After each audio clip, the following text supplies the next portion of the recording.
Yes. My oldest son's 2 L's. I can remember calling him. Ladies and gentlemen, thank every one of you for showing up here today. My name is Howard Houchen. I am from Hugo, Choctaw County, Oklahoma, America. And you know, this is not my district, and I've had a lot of questions from a lot of the candidates that we crossed paths that, you know, what are you doing here? Well, it's simple. A congressman that votes in District 2 affects all of Oklahoma and all of the United States of America. And we knew when we started this over 16 months ago that just traveling in District 2 was not going to get the job done. We were going to need support from the citizens of the great state of Oklahoma, and we were going to need support from citizens throughout this great land, these United States of America.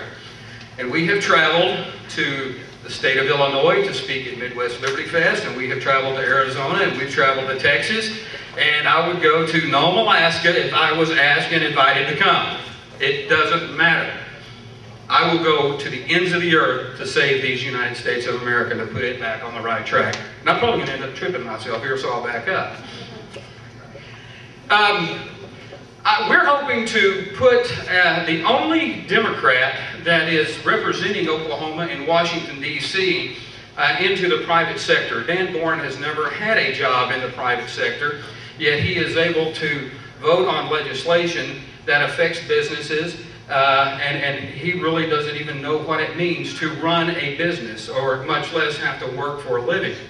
Now, we knew when we started this, again, over 16 months ago, and by the way, I have traveled every county in District 2 more than once. I'm the most traveled, hardest working candidate, not just Republican or Democrat, because I guarantee you Dan Boren hasn't traveled as much as I have.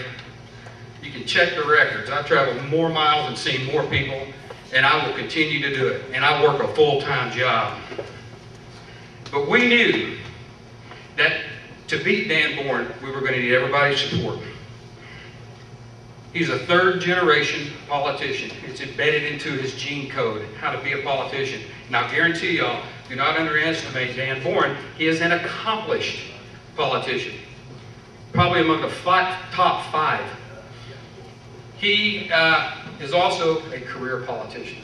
I was speaking with J.C. Watts one time. He told me, he said, you know, those two words, career and politician, should have never been joined.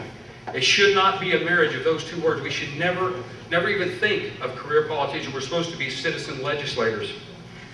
I want to give a little bit of my background to y'all so you kind of have an idea of where I understand why I think that I can be a true citizen legislator, not just for District 2, the citizen District 2, but for all of Oklahoma, and for what the United States stands for, and that intent and purpose of what Deborah called the blueprint of how we are to govern ourselves, and quite frankly, I call it the rule book by which we are to govern ourselves. I'm the product of multiple school systems. I grew up in Hugo, Oklahoma, fine public school, before there was a U.S. Department of Education, by the way, and I got a pretty good education from that little small town. I was very fortunate. In 1978, we moved to Indonesia, Medan, Indonesia. You'll recall the guy that resides in the White House now, he was in Indonesia just a few years prior to that. We had kind of a similar environment growing up. But we walked away from these inputs on our environment, these variables around us, with a completely different outlook on the world, our geopolitical perspective. I went to high school in Republic of Singapore. I came back and graduated from Hugo. I went to the University of Oklahoma. I worked my way, paid my way. My wife helped, by the way. We were married when our sophomore year. This is my wife of 24 years, Jeannie. Please stand up. And my oldest son, Colin, he's 16, just turned 16. He'll be number 55, the starting center for the Hugo Buffaloes this coming football season. Yeah. And my youngest son, Garrett. Worked my way through college. We went back to work overseas. Jeannie and I, she went right along with me. I have been and visited, lived, and worked in countries where the governments are governments of tyranny, where the people were in fear of their government. You can't tell me in Indonesia under Suharto that people were in fear of their government. I worked and lived in the Congo when it was still a Marxist-Leninist state. I see the signs. I still speak with friends that I have today. I see the signs of the citizens of these United States becoming in fear of their government. It's a government of tyranny. And why? Because we're not following that rule book by which we are to govern ourselves. This is a government of the people, by the people, for the people, and we have let ourselves down, and future generations of Americans as well. When we decided to have, we were married 8 years before we decided to start our family. And we said, where are we going to raise our family at? Southeast Oklahoma. We could live anywhere in the world if we had made different decisions. We chose to move back to Oklahoma because I am convinced, I'm partial to eastern Oklahoma, but ladies and gentlemen, Oklahoma is the greatest state in these United States. Montana comes in second. I love Montana, but Oklahoma. We came back. If you can understand my background, I know where we're headed. We see the signs, ladies and gentlemen. You talked last night, we were in Holdenville. There was a Romanian immigrant there. She was from Romania. This was in a room of 150 people. 135 of them was registered Democrats, including her.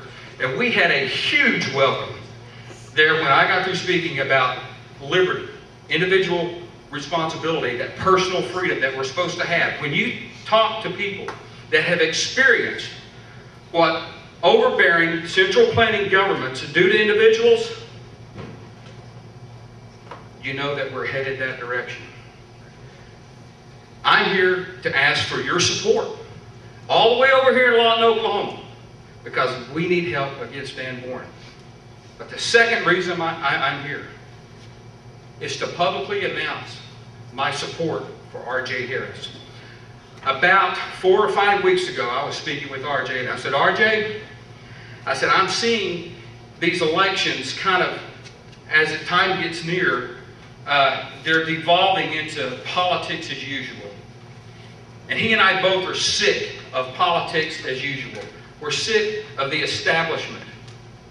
And it wouldn't be fair. We would only be furthering a broken system if I sat quiet and did not tell you why I support RJ. Because RJ has not ever once wavered from what he said when he began. And it's all about the U.S. Constitution. And ladies and gentlemen, I'm telling you, RJ has the character and the will to do what he says. I know it. He will not back down from it. Please support R.J. Harris. Ladies and gentlemen, thank you, and God bless the United States of America.